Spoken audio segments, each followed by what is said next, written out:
Hi y'all, it's Abby with Tandy Leather. Wedding season is upon us, and what bride wouldn't love this unique and gorgeous leather bouquet wrap? This is a simple and easy project for beginners, and I'm going to show y'all some techniques that'll really take it to the next level. I've printed out my pattern, and I'm going to take my ballpoint stylus and trace around all the solid lines. All the dotted lines I'm not going to trace around, and I'm just going to look at my pattern for reference. Also, these decorative cuts here, I'm not going to trace those out. I'm just going to kind of go with the flow and do decorative cuts. I like things to be free-flowing, and it doesn't have to be exact on the mark with the pattern.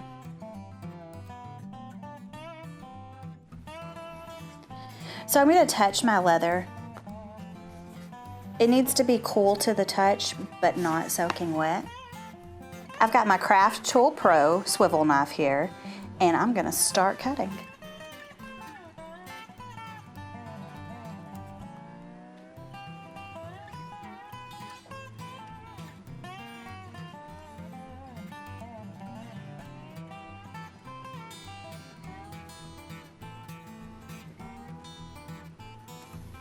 You'll notice how my hand is holding the swivel knife.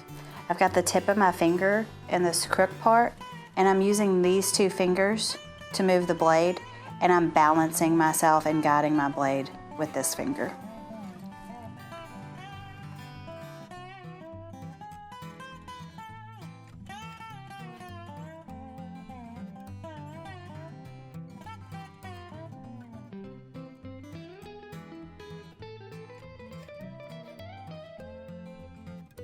I'm not touching the points of my lines, and the reason for that is when I bevel it, it'll connect the two lines together. When I'm doing a small project like this, I just like to spin it as I work. I find it's faster for me. A lot of people don't do that. They'll tell you to leave your leather stationary and move around your work. It's really all about preference. And as you tool, you'll find what works best for you.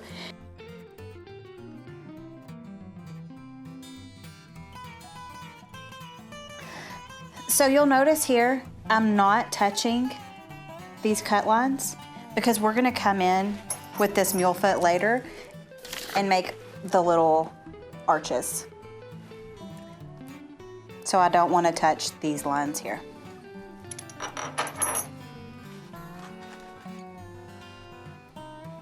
Now I'm using my mule's foot to make the scallops around the arches. I'm starting at the top of each arc. I'm holding this slightly angled towards myself.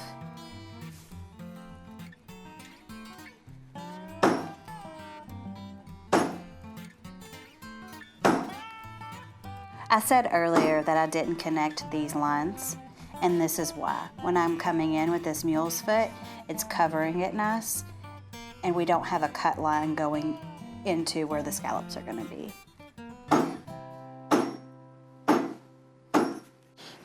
I didn't cut around this circle here because I just wanted a guideline. I didn't want an actual cut mark that needed to be beveled. I'll come in with a cedar and give it dimension, but I am going to use my mule foot again around this center, and I'm just using this line as a guide.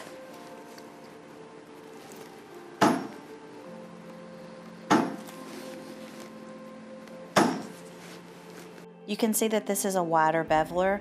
I like to start by doing all my long lines first and then coming in with smaller bevelers and doing the smaller lines.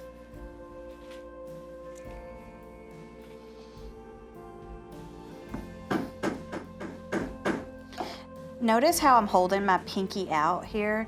This not only keeps my hand steady, but it also helps me guide the beveler and push it forward as I'm beveling. I want the weight of the mallet to move my beveler. I'm not pulling it, I'm just letting it flow with each strike mark that I'm doing. Also, as I'm beveling, I start out light and I feather in So I start out light, I get heavier through the line, and then I'll pick my beveler up just slightly. I'll angle it over so that as it comes out, it's a light bevel. So you want to just... Your local Tandy store will have tooling classes. I always recommend going to those because you can gain so much from actually sitting in a class and having the one-on-one instruction, having someone to say, hey, you're holding your beveler too forward, things that you might not notice, and something that someone on a video can't tell you, but in person, someone who knows what they're doing can give you tips and tricks and small things that you don't realize you're doing, and it can make such a big difference in your tooling. Moisture content is really important when you're tooling, and starting out, it's something that's incredibly difficult to get down. Everybody likes their moisture content to be a little bit different. You can see right here, it's really wet where it's darker, and over here it's not as wet. You want it to be cool to the touch, and you just kind of tell, but you want the center of your leather to be wet so that you get that good burnishing. If it's too wet, you're not going to get a good burnish, and if it's too dry, you're not going to get any burnish at all. And you'll be able to tell by the color. So here, the color isn't as good as it is here. So this is where you want your moisture content to be.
I've beveled each side of these center lines because we want these raised up.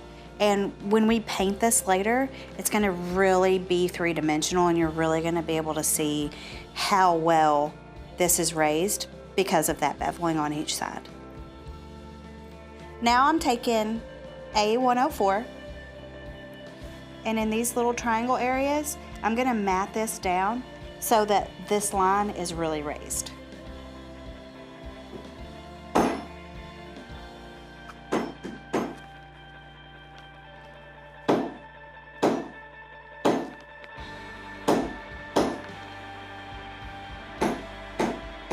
I want to point out that I'm doing the pointed area in the pointed area on the leather. This tool really fits into these grooves nicely and really gives you the dimension that you want to see. Really, really.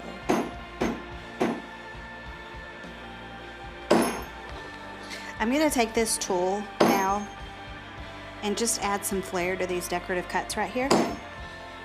You'll see me in the next step, I'm going to take a cedar and add some more dimension to it. But I really like the way this shape is looking.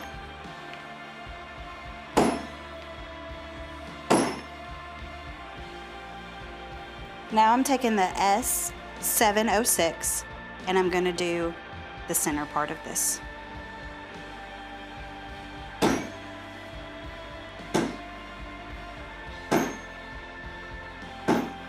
I like to make 4 points and then fill in the spaces in between. It keeps me accurate and on the line.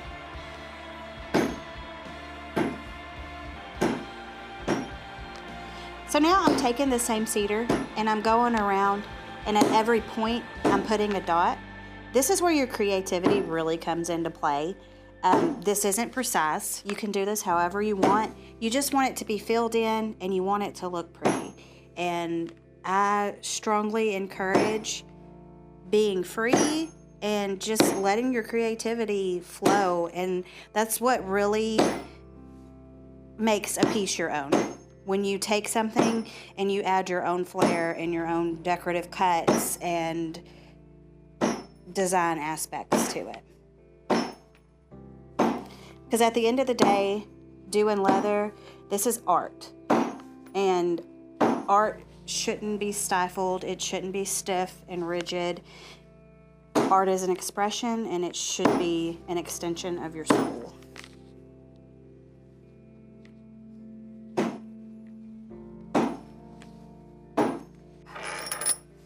I've used my cedar and I've went all the way around.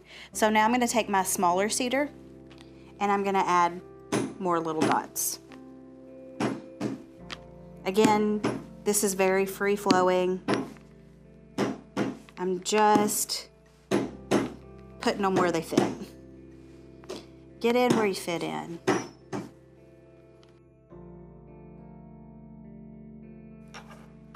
I think I want to take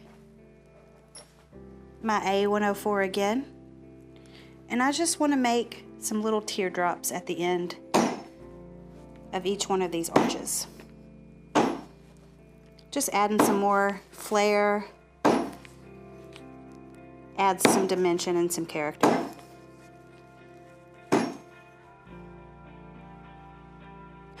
Now we're to my favorite part, which is adding decorative cuts. We're going to do that at the end, and I'm sure you all know what decorative cuts are, but it's just a free-flowing form.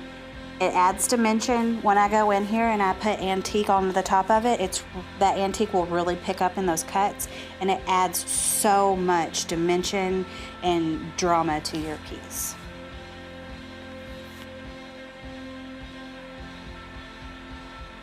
And decorative cuts are really true to each artist. Nobody does these the same, and you shouldn't do these the same as anyone else.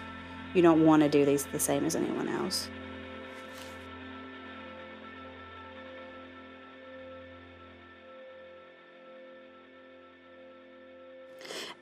When I lay in these lines, I just look at the shape and the size of where I'm doing them, and I kind of just try to go with the flow of the shape that I have. So right here I have this arch shape, so I'm doing a center line, and then I'm just creating little lines that show the direction and the flow of the shape that I'm making.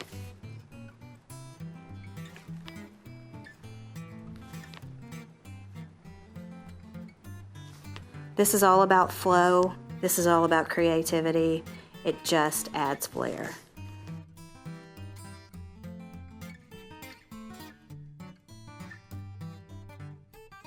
You can really have a lot of fun with this, and don't stress about it.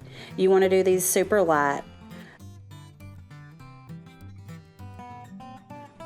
When we did our initial cuts with our swivel knife, it was very slow, it was very precise. This is just kind of a quick, easy, it adds decoration. This is very free. And it's not supposed to be perfect. That's why decorative cuts are so much fun and my favorite part.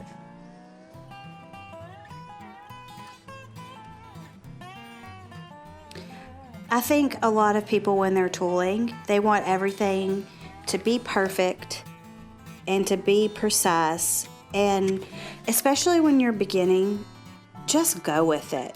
It doesn't have to be perfect. This is your artwork. You don't have to be like everyone else. You can make your own mark, and you don't want to be like everyone else. It's just, this is fun. This is relaxing. This is an art form. And it should definitely reflect who you are as a person. It's okay to make mistakes. It's okay to not be perfect and precise. I want to reiterate that this is your project, And you don't have to do it exactly like I did. You don't have to use all the tools that I did. You can add or take away to whatever fits your project and your artwork. I like to use the tools that I did because it's simple, it's one hit, and you've got a really interesting and unique pattern. The space is filled well, and we've got a lot of the geometrical designs here. This isn't set in stone. This is all up to you. This is for your interpretation, and just have fun with it. Go with it and go out there and make some art, y'all.